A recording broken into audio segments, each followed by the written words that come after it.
আর নয় কলিকাতা হারবাল, আর নয় China herbal, আর নয় ডাইনা হারবাল।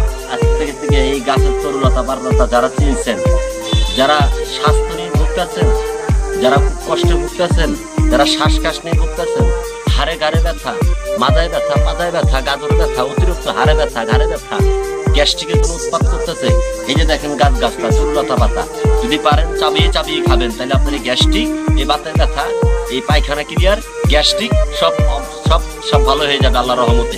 গাছ চিনুন, সবকিছু আপনি ব্যবহার করুন। গাছ পৃথিবীর সবচেয়ে মানুষের কল্যাণের জন্য, সবকিছুর জন্য ভালো, গাছটা ব্যবহার করবেন। যারা লড়র বড়র হানি ভরা ছিলেন, যারা ঘরের ভিতরে বিলাই আছে মোটা সাদা, চিকনা পাতলা ঘরের ভিতরে বিলাই আছে, বিলাইটা আপনি বুঝে নেবেন মাথার ভিতরে।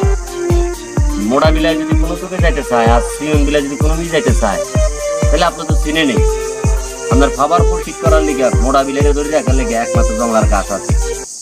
এই গাছ খাইলেন আপনার মোটা বিলাই সিমেন্ট বিলাই আপনার কাছে রাখতে পারবেন। কথা বুঝুন।